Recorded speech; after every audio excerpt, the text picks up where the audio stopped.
Coming up this week on the show, Peter Teipe joins me talking about synths. He's a synth player, guitar player for a number of years, and he talks about the synths and gear that he's had over the years. Some that he's had and sold, some that he's still got, and using virtual machines. We talk Behringer reproductions, all that kind of thing. So I think you'll really enjoy this. Before I go to that as well, I just want to give a quick shout out. I watched Tangerine Dream live in Manchester last Friday night at the Aviva Studios in Manchester. Actually brilliant concert, really enjoyed that. Love watching them controlling those sequences, sort of real-time program. You could see him program some of the stuff in, and the ratcheting sequence. It was a good set. It's a 50 years of Phaedra, so I really enjoyed that, so I want to give that a shout out. Right, let's get to Peter. Peter, welcome to the show. Thanks for having me. It's great to get you on. I think we chatted or communicated over on the Vintage Synth forum, the Facebook Vintage Synth forum, and what I really like doing these shows is just talking to other synth users about synthesizers, music kind of gear they've got and had, and it's always really nice to talk to other users, because I think it's such a kind of specialist subject, but we all like talking about gear, so of course. Yeah, exactly. Yeah, and it's nice to hear what other people have got as well. And sometimes it's nice to hear. We'll talk about things that maybe you've sold and wish you kept later. But I always ask this question because it does make you wince a bit. And think, oh, I wish I'd kept that. We've had a few guests on that sold like Jupiter 8s and for and things like that in the late 80s into the 90s, and wish they'd kept them. Oh wow, yeah, so I don't have any stories like that, but there's definitely some things that I've had that I wish I still had, and wish I still had the space for too. Yeah, that's the other problem. I've got some stood up behind me over there because I've just run out of space. But so before we talk about synths and gear, so just tell us a bit about you and your music. Yeah, so I started probably my second year of high school, which was about 1989, as a guitar player. Synthesizers didn't come until a few years later. When I was in college, I took every music-related class, studio recording. The local community college where I grew up had electronic music classes. We had a recording studio there. Traditional recording studio, very different than what we have. We have these setups at home with all kinds of power now, but we had a 24-track Atari and a huge console and all kinds of outboard gear. So I took as many of those classes as I could get to. And then the electronic music class, we had a small lab, I think that was upstairs in the music building. They had an original 2600, with the keyboard and everything, with all the patch cables. And so I learned mostly on that. Though my older brothers always seemed to have some rotation of stuff at home, but I mean, that was really kind of the first time for me, hands-on, that I learned to make, and I remember the teacher would have us, if you patch it this way, it'll sound like a boat motor, and, he would challenge us to make, little different noises of things. And you could make just about any noise on the 2600. It's a great way to learn that, isn't it? In fact, I've come very late to it. I've got the Korg recreation of it, and you can see why it's such a great instrument to start out and learn on. Yeah, it's very, very logical, very well laid out, and I've got it too, and it's fantastic. And actually, even probably a little more powerful if dealing with it with a mouse. Maybe not as hands-on, but definitely a little more powerful as a VST.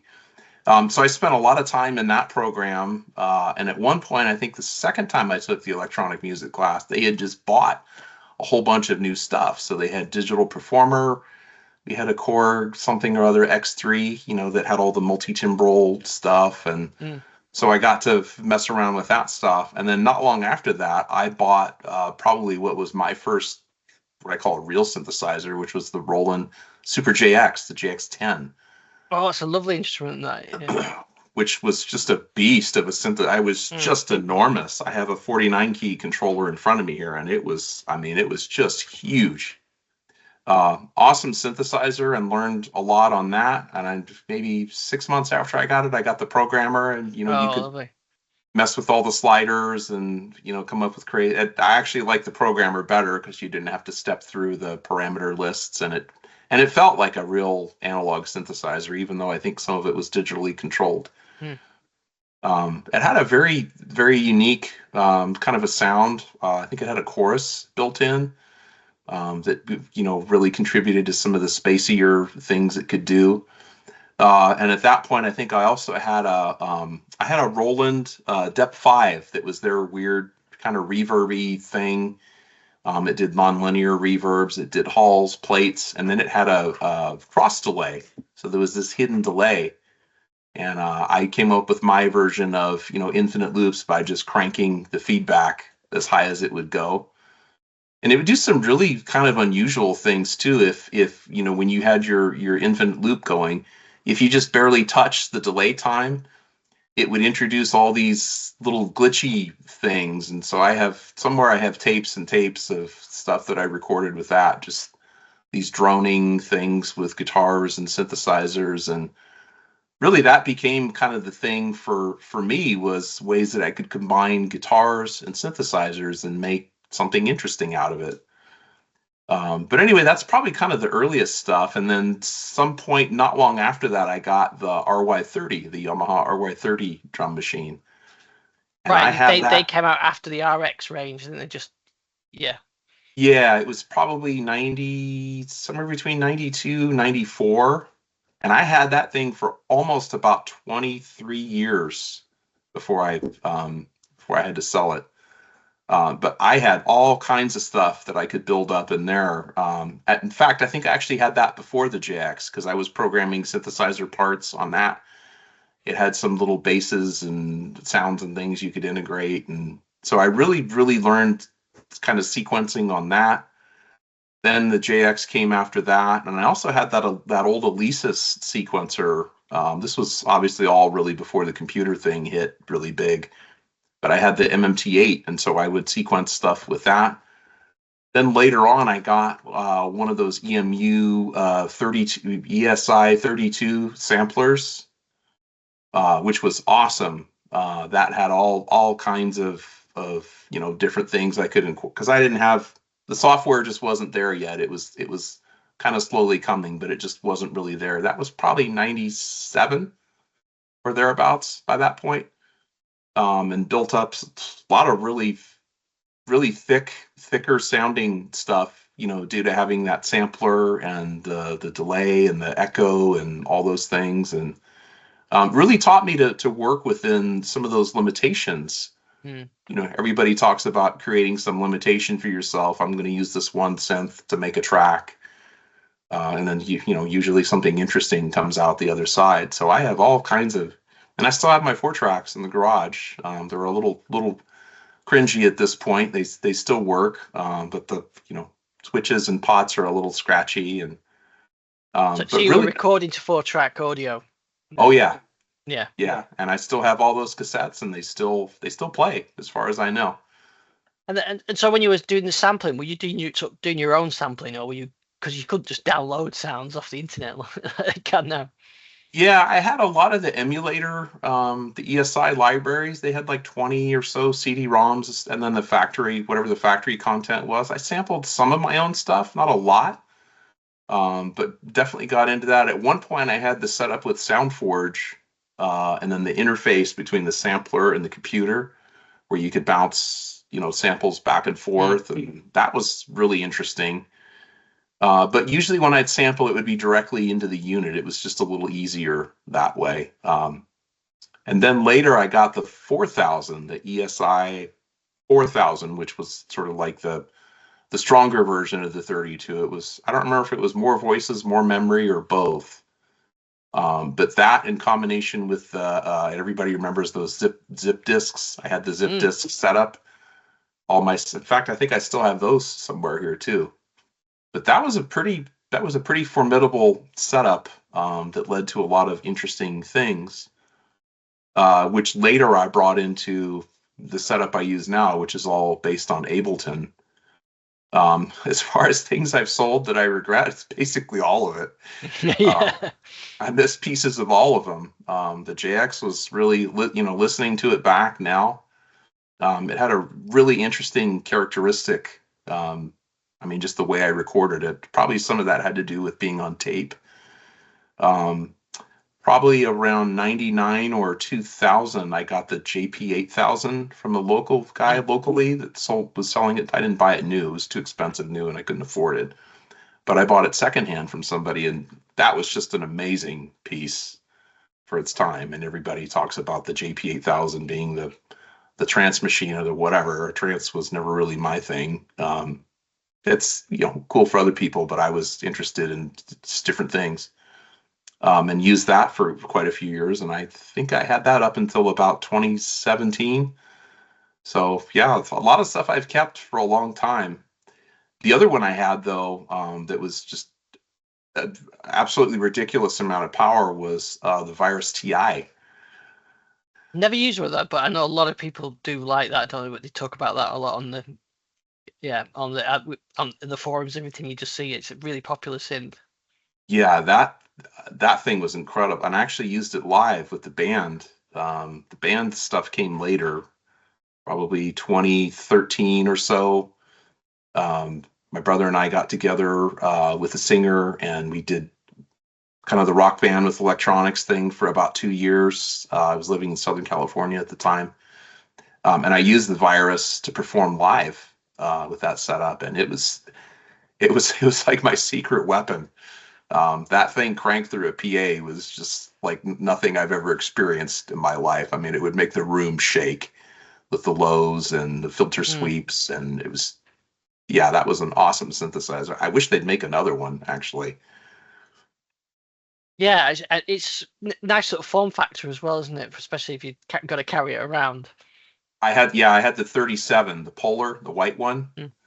And it was perfect. I could set it up, right by my guitar setup with my pedals, and I had my stand, and it wasn't some, ginormous 76 or 88 key thing that I had to, bring it into a place, and then you're, hitting it on things. And I think I had a pedal train. Pedal Train made these pedal boards. I think they still do. But I used the case from my Pedal Train for the Virus, and that did a good job of protecting it. But that was that synth had a ridiculous amount of power, and I had it for I think 7 or 8 years, and I think I barely scratched the surface on it. So when you go through, what's your sort of criteria when you think, okay, this is time to move on with this synth? Is it because you want something else or space or? Well, so I had a major relocation from SoCal to this area in late 2018. So I had to offload quite a bit of stuff. To cover the cost of the move and a lot of other things. So gear's replaceable, Yeah. So though now it's obviously a lot more expensive than it was with everything going on here. But I always felt like it was stuff I could replace with equal to or better. And I've replaced a couple things since then. The other one I had at one point, I think it was probably post 2000, was the Korg Trinity rack, the TR rack. Oh yeah. Which had I know a lot of people say it's just a Rompler and it's just this or just that, but I thought that thing, the drum samples in that thing were incredible. There's a lot of people. I mean, I have I can't quite see it, but I've got a Korg Karma behind me, which is based on the Triton, and the Trinity was before the Triton, wasn't it? But a lot of people say they still prefer the Trinity to the Triton sound. Yeah, it had a very unique thing that it did, and really the spacious stuff, the pads and the pianos and things were pretty nice in it as well. That also got sold, unfortunately. And gosh, at one point I even had the module version of the RY30. It was the Yamaha RM50, I think, which was just the sounds, the playback of the RY30. So I've been through a fair amount of stuff. And then I think 2006 was really when I jumped head first into the whole DAW kind of thing with Ableton Live, and I've been using Ableton ever since. So almost 20 years, it seems. Next year it'll be 20 years. And I know that you can almost take it for granted now, can't you, that you've got a full, unlimited track recording studio in your office, bedroom, or wherever you are. But the difference between having that and a 4-track cassette is just there's no comparison. Oh yeah, absolutely. I mean, there were things that I wanted to do on 4 tracks on tape, and then you've got to bounce stuff down and ping pong and combine, or you just record it in stereo and live with it. But yeah, now I've got some things in here that were band tracks that were 48 stereo tracks, and I can bring them up on my computer in 2 minutes and have them loaded and mixing and everything. So capability now is just incredible for the tools that we have. Yeah. Yeah, and there is this kind of thing you especially read on forums and things about some people are DAWless, some people do it the other way. I like to have a mixture of hardware and software, so I can put hands-on controls on things, but record it digitally and and have the multi-tracks on there. So yeah, it's nice to have the best of both worlds, I suppose. I totally agree. Yeah, I think there's I don't know what it is technically, but there's something about combining real equipment with the software instruments that kind of leads you to an interesting result. I know when I had the JP8000 and I would combine that with virtual stuff in Ableton,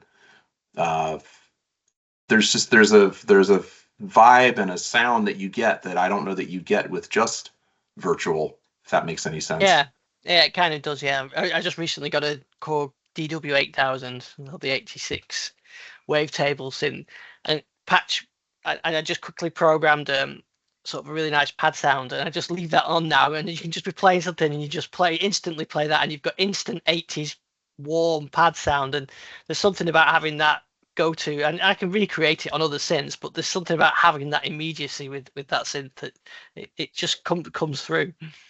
Yeah, I totally agree. The other one I have that I'm looking at in front of me here is I have the Nanobox, the Lemondrop, which is their granular synth. See it here, but it's this little tiny thing. It's barely bigger than your wallet. I've never used one of those. This one does some really interesting things. It'll actually do real-time granular if you feed audio to it. So that one's a lot of fun, and it makes just some of the strangest noises and textures. I don't think it sounds like anything else, and I know there's granular stuff you can get in software too, but that one specifically really, I don't know, it just worked for me. And I've got some tracks that I used it to play leads on. Very very high up in the higher octave range stuff. That maybe you wouldn't associate with people that do granular stuff. Really are into the dronier, kind of sustaining stuff. But I used it for melodies on a couple things, and it's pretty interesting. I still have, I think it's in the garage right now, but I also still have a Yamaha RM1X, which was their groove box. I was trying to think what that was. Yeah. Yeah, that one's from the late 90s. People kind of bag on that too, but I've gotten some pretty interesting results processing it in Ableton, compressing it and enhancing it. And I've gotten the drums, just the drum parts alone in that sequencer to just sound absolutely just destroying in Ableton. I mean, they sound really, really big. It doesn't sound like a little Groovebox sequencer from the 90s. It sounds like something much different. So yeah, I think the hardware thing,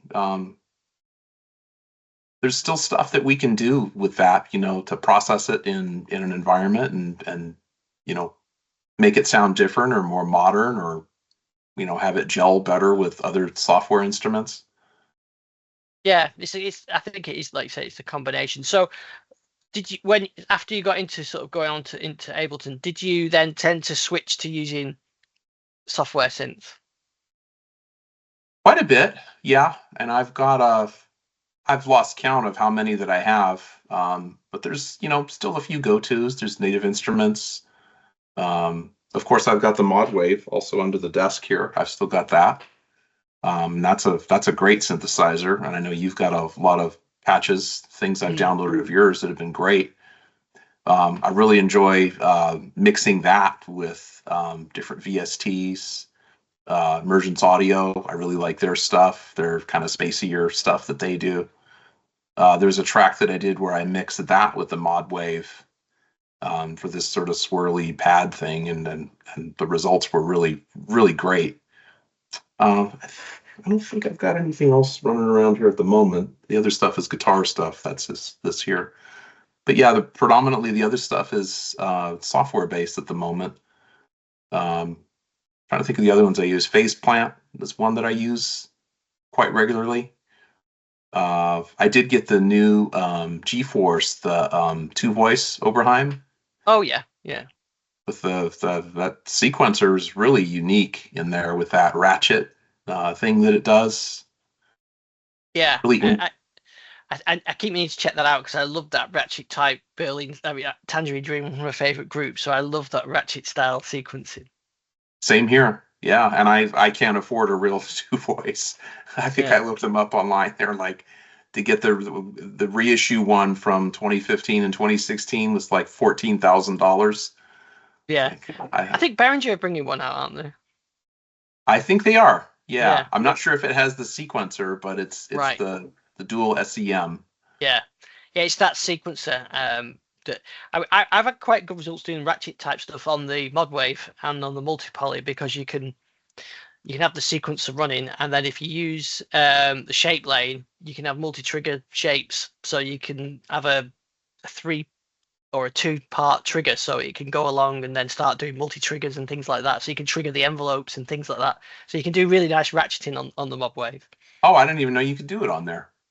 Yeah, it's you get your timing lanes all set up so that the envelope is triggered by your envelopes are triggered by the one of the sequence lanes, and you make the sequence lanes use the shape, and the shape can be just a saw down, so it triggers once. But if you set it to one of the triple peaks or the double peak ones, it triggers the envelopes twice in that single step. So, or 3 times if you want. So, and then if you set the probability low, it'll just go through normally, and then every so often it'll ratchet single steps. I really, quite enjoyed doing that.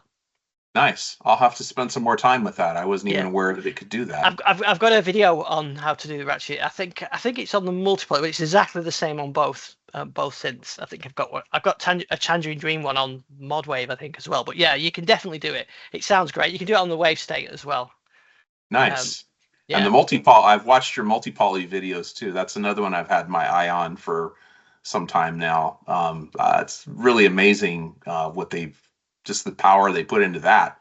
Yeah. Some of it kind of reminds me of, Axis Virus like textures. It can sound very pretty and just downright rude at the same time.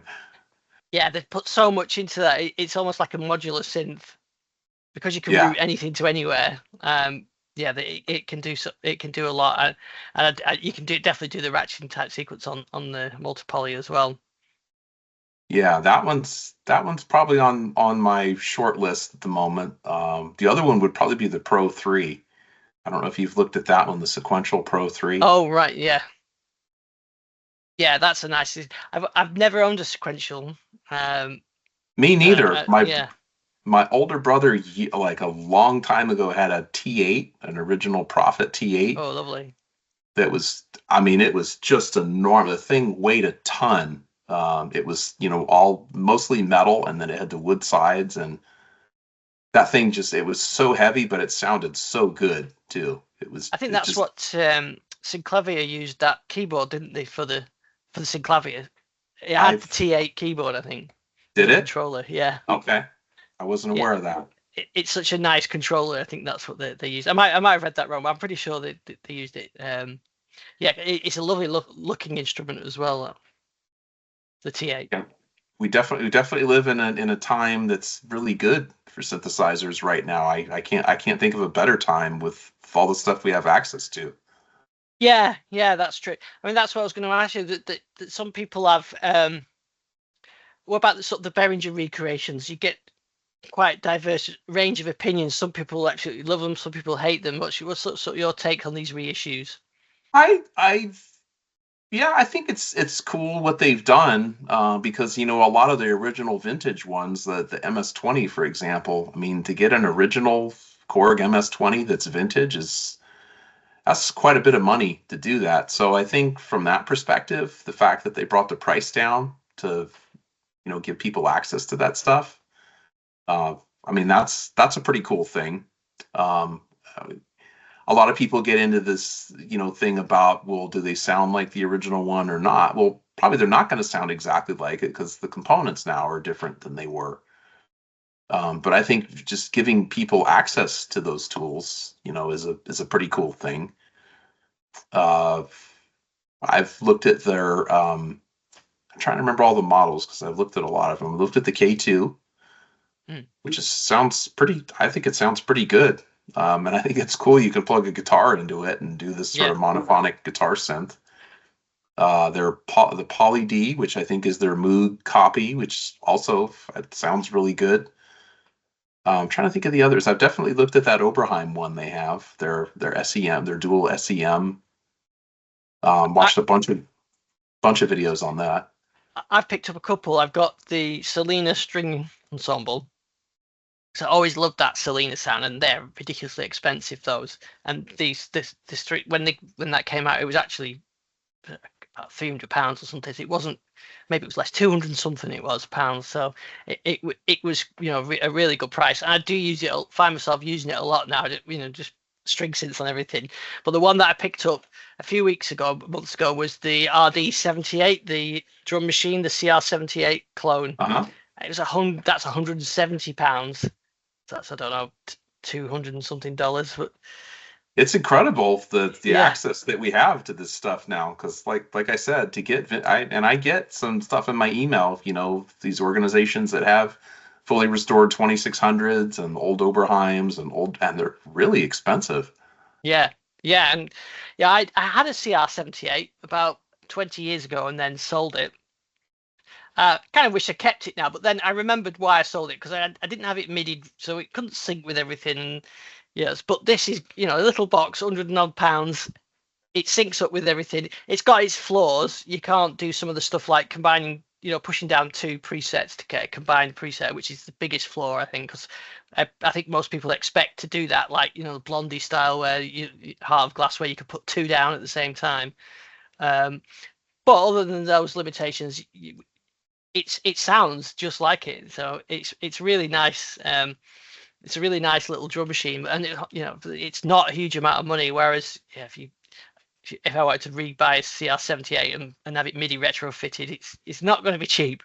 Oh yeah, that's like 1 to 2 months rent possibly. So yeah, I think the stuff we have access to now is great for that reason, that it gives more people access to that stuff and those sounds and something you can touch, and then you don't have to sit here and do these control mappings and all this stuff to get your hands on it. So yeah. So I personally like having a mixture of new stuff like the multi-poly, and I've got some old stuff like the TX7 and a DX100, which I've just had since the 80s, and I've got a little Jen's SX1000 down there, which is the old mono synth from 1978, which I bought for 30 quid. You made a sample pack of that for the Modwave, didn't you? Yeah, I recreated them. I recreated them. So rather than, I didn't sample it, I actually modeled it effectively. I had them both here in front of me, and I just made the sounds. Just A/B'd it, huh? Yeah.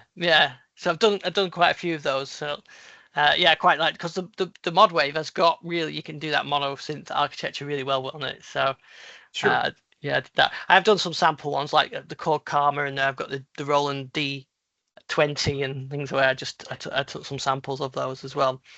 And it's funny, isn't it? How something, a theme we mentioned on the show a few times. Sort of, if anybody's been playing since the 80s, or we've had some guests that have been on playing since the 70s, you kind of see this cycle of everything was analog, then it goes real digital, and then goes back round analog again. And I think we're almost back analog and digital. Everything's old is new again. Yeah, and then combinations thereof. Yeah, I would agree with that. And I think that multi-poly is a really good example of that.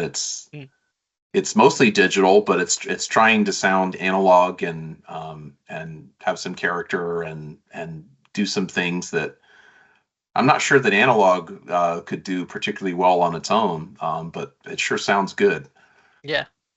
Yeah, it definitely does. Yeah, it's very, very versatile and it's quite hands-on as well. And I do like the editors as well. I know some people prefer to do everything on the synth, but when you've got so many parameters, being able to have the editor up a full screen and the synth in front of you really is probably the best of both worlds. Absolutely, yeah. What do you think of these? I get we have here in the States, we have Musician's Friend, and they had a thing, and now I'm not plugging them, but I'm just using them as an example. They had a thing where I think they were trying to offload a bunch of these ARP kits. I think it was the Odyssey. Mm. You build your own. Oh, build your own, yeah. Yeah, what's your thought on those? That one. Yeah, I'd love to have a go at that if they weren't too expensive. And maybe it's the time consuming, but yeah, as a tinkerer and yeah, I started out doing electronics when I was at college, so yeah, I saw. I think the Korg had the MS-20 kits, didn't they? And They had I was those. very tempted to get one of those. Yeah, that one came up in my email a week or so ago, and I was kind of tempted to get it. But I've got the GeForce plugin that works pretty well, but I did think for about a half a day about getting it. Because Yeah, that would be pretty cool to build, and it's a more modern version. It's got MIDI, and yeah, so exactly. you could Yeah. lock it up to a DAW or a sequencer, and Yeah, that's what I thought. But I thought, do I trust myself to build it and not break it? right. But I'm pretty, maybe I could. And the other thing is, yeah, there's so many things that you want to do, this stuff, and it's a limited amount of time. So I think perhaps I prefer stuff that I can just use straight away. But I am at heart, I've got a soldering iron over there, and I love to tinker. Same here. Yeah, and I've messed around with guitar electronics and all that. And I would say that's the other thing that's really come back. I think it was when I was younger, it was Paya Electronics. We used to get the Paya Electronics catalog at home in the mail, along with the Sears catalog and all that. Mm. That's now it's been quite a few years. But the whole DIY thing has made a huge comeback. I think even Korg's got those kits. I see all these other kits. If you poke through websites, Amazon and these other sites for, building your own DIY, whatever it is, it could be Eurorack or anything. Yeah. That stuff's made a huge comeback. Yeah, and I think it was done certainly in I remember in the 80s, it was done because you could build your own because they were cheap. There was a magazine, I don't know, was it available in the US, but in the UK it was called Practical Electronics. And I think if you could buy this magazine, then you could buy the components and you could build. And I think that's what New Order used to build the Transcender 2000 that, Joy Division used. Bernard Sumner built it out because it was cheaper than going to a store and buying a synthesizer. Now Sure. It's probably not as cheap, but you get people get that enjoyment of a project like that. Yeah, doing a DIY thing and building something with your hands. And I suppose that's true of guitar as well. People used to build their own pedals and all that kind of stuff. And that's all made a huge comeback too, with all these build your own clone type, whatever they are. Mm-hmm. And mostly I think they're analog pedals. I don't know how many of those are digital. But yeah, all that stuff's made a huge comeback. And so the music you're creating, what kind of music are you creating? Most of my stuff lately, it's kind of moved. The band stuff is, I did a release the end of it's either 22 or 23. It was kind of the summation of the band stuff that I call it. That was a trio. But anymore, it's mostly just combining just this kind of synthesizer stuff with my basses or my guitars. Lately, it's been more bass playing, but some baritone guitar too. Just coming up with, strange things, textures, stuff I can play a bass line to. Try and have some kind of song structure. Though admittedly, some of it gets a little weird sometimes, but I always seem to bring it back to, a structure that your ear, kind of wants to hear and follow. I've been detuning a lot of my basses, drop tunings and things, because I don't know, it just seems to fit better with synthesizer parts where you have a bass that's playing something much lower, than a regular EADG, thing on a bass or a guitar. And I think that's probably why the baritone thing was so big in the band too, because it was it's tuned a fourth lower, and we really didn't have a bass player. I mean, I was kind of the bass player and the guitar player and the keyboard player, so it wasn't. It was kind of by necessity, I guess is what I'm saying, that the baritone fit so well in that band. But yeah, so anyway, it's just been this kind of soundtrack sort of music, me jamming with the computer. That's been most of the recent stuff anyways. Usually when I get something new, and people that I know will ask me that. It's just like, how do you come up with this stuff? It's just me. It's like anybody else. You just sit here and you're playing around with synthesizers and trying to come up with some kind of structure. And the other thing that I started doing maybe about a year ago is digging out old drum machines, old Boss drum machines. If you poke around on the internet, you can get those samples. You can drop them in Ableton and a drum rack, and you can, process them, and they really kind of take on a new life. The Boss 770 is one that really was one that I kind of ran with, but definitely have looked at a bunch of those older drum machines, which had some really, really quality sounds for their time. But kind of so revisiting those, and as I said, using the drum racks in Ableton to process them, and we were talking about the limitations of a 4-track cassette versus unending tracks. I have some stuff that's just a ridiculous amount of tracks for processing samples and all these sorts of things. But yeah, so anyway, a lot of it's just experimentation and sitting here with my headphones at night, just trying to come up with something interesting. And but I think that's what we all do, isn't it? Yeah, and especially if you get, quite often happens, you get a piece of new gear. It could, you just playing it kind of suddenly it'll trigger inspiration.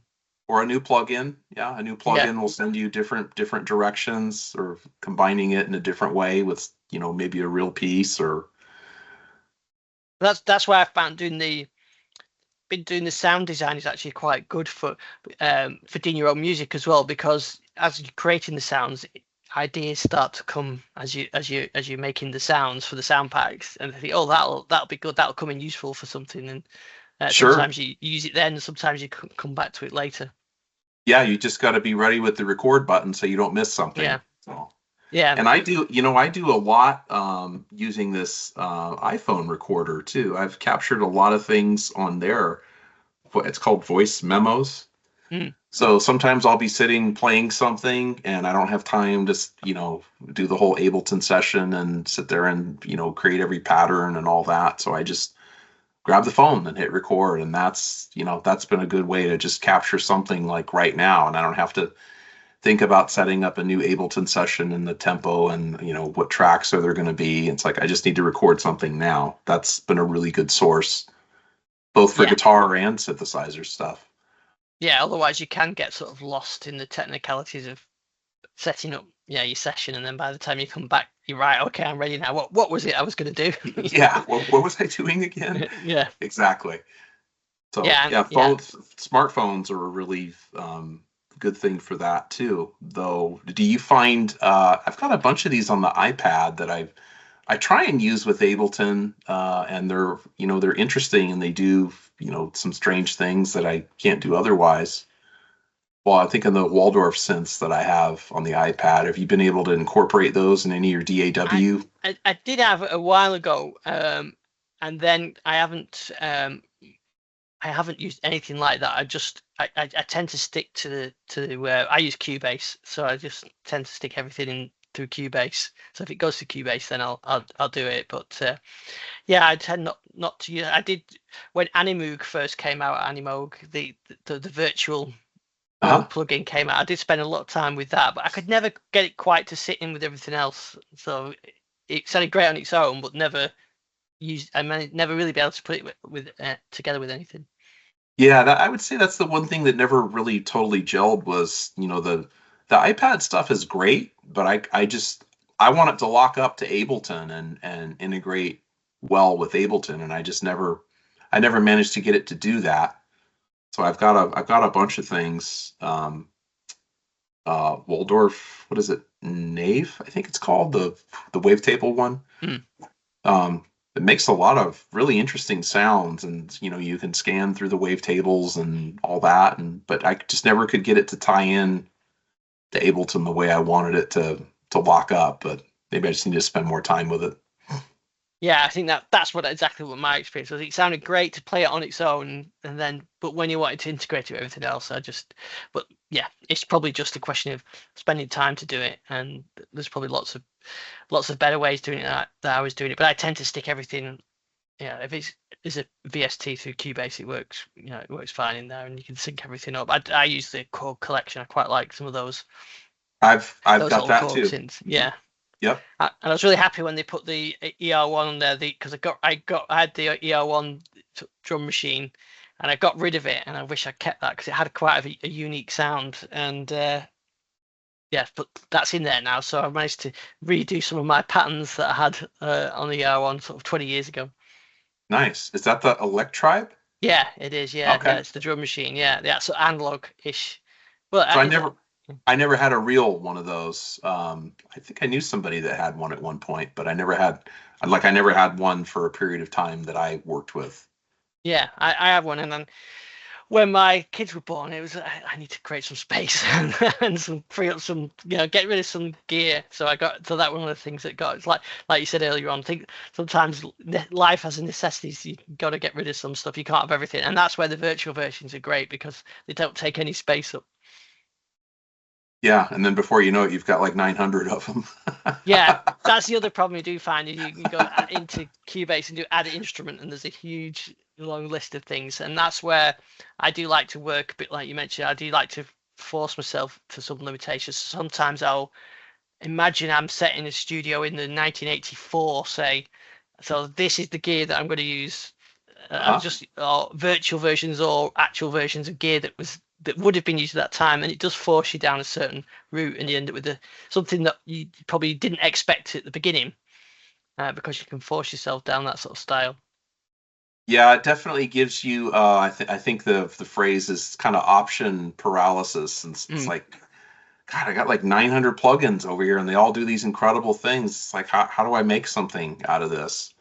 So that's definitely a thing too. But I agree. You kind of have to give yourself some limitations at some point, and that forces you to use 3 or 4 or 5 things well, as opposed to using 900 other things kind of marginally. So yeah, and I certainly found that if you're trying to learn an instrument, if you really spend some time with it and don't get distracted by new shiny things, then that really helps. It's easier said than done, but whether it's plugins or the actual hardware synths, if you like the 2600 one, I really did play around with that for quite a while when I got that, and it was well worth it, because at first it's a bit daunting. You've got if you've never used the 2600 before, you've got all these sections and all these virtual patch cables, but like you said, once you start spending time with it, it's quite logically laid out, and you can get some really interesting sounds out of it.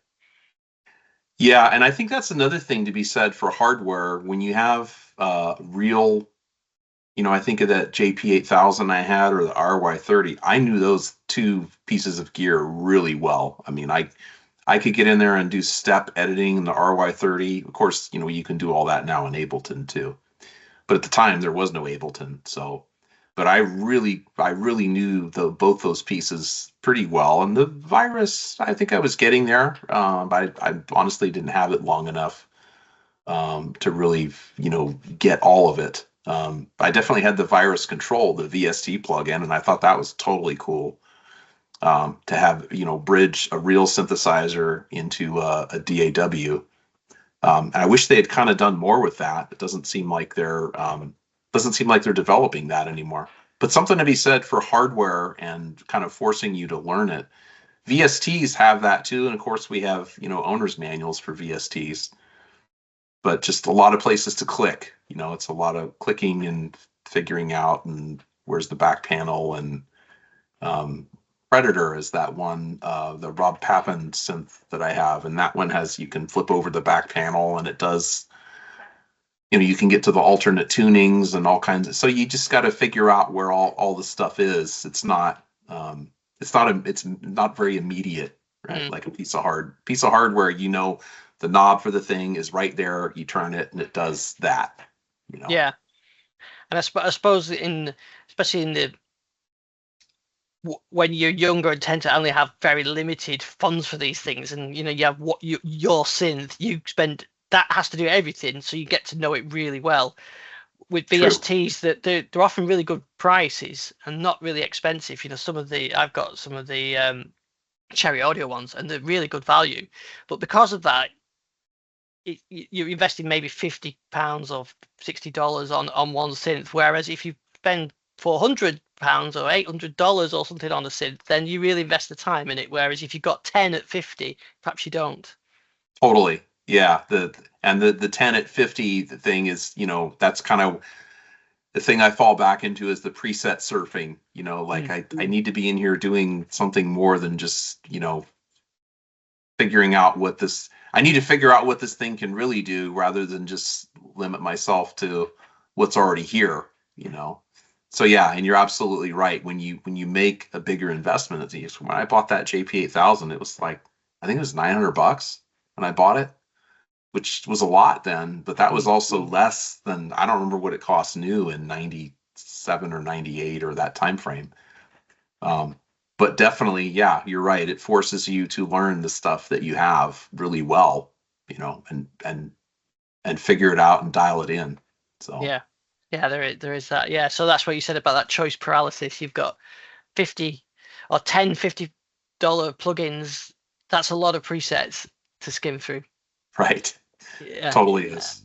Yeah, and like you said, you can sometimes get a bit blinded by what do I actually need. But when I've got a DW8000 there with 64 presets on it, and that's it, and I've got, unless you make your own up, which is what I'm doing now, you go to it and one of the sounds is there, and it does kind of inspire you, and you get to know it really well because it's got that limited palette. I think that the VST thing, you have to be a little careful and cautious, because some of them do sound very similar.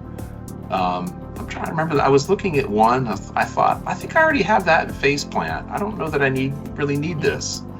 So that's another thing you got to watch out for, is you're not getting things that all sound the same.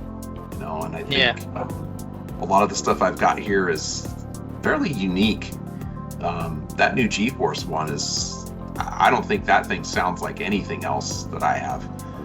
TVS is really, really unique. Yeah, and I think that's like everything, isn't it? It's getting the right tools, applying your skills to them, and putting the time in, and that's how you get the results. Totally, yeah, I totally agree. So, is any of your stuff available online to listen to? It is. So I have a Bandcamp page. It's peterteipe.bandcamp.com. I also have the SoundCloud page, so there's just a mixture of things. One of the things that's out on the Bandcamp page is an entire release that I did of remix work that I did for others. So that's all there. The stuff with the band is there. There's a couple of other, what I like to call like pure electronic releases that are there that really have little or no guitar on them. Or if it is guitar, it's heavily processed and you won't be able to tell that it's guitar.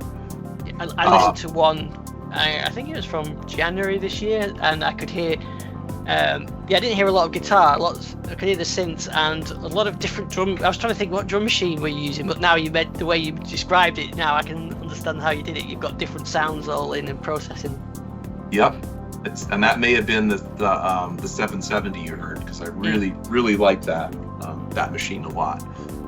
But anyway, yeah, they're all available on both of those sites. SoundCloud is more kind of the one-offs, tracks that really aren't a part of any specific release. Somebody's having puppy dreams here by me. But yeah, generally that's where they're both available, is Bandcamp and on SoundCloud, both with, my name, Peter Teipe. So excellent. Well, I really enjoyed chatting. It was great to hear your experiences. I one thing to finish off, I like to ask as well. So, if there was one synth you could have, what would that be? Past or present? Past or present? It would be that Virus, no question about it. That TI Pole was absolute beast. Yeah, that's the one. That's your desert island synth. Oh yeah, absolutely. Yeah, that thing had an incredible amount of power. I think I barely scratched the surface on it. So excellent. Well, absolutely brilliant, Peter. Really enjoyed chatting to you.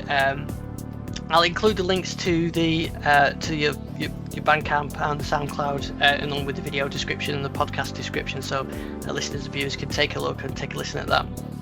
Great. Well, thanks for having me on your show. I enjoyed our time as well. Yeah, thanks, Peter. All right, take care. Thanks to Peter, really enjoyed that. You can email me ian@digitalifestyle.com or send me a message if you'd like to be on the show and talk synths or talk anything else. We'll be back same time, same place next week. See you then.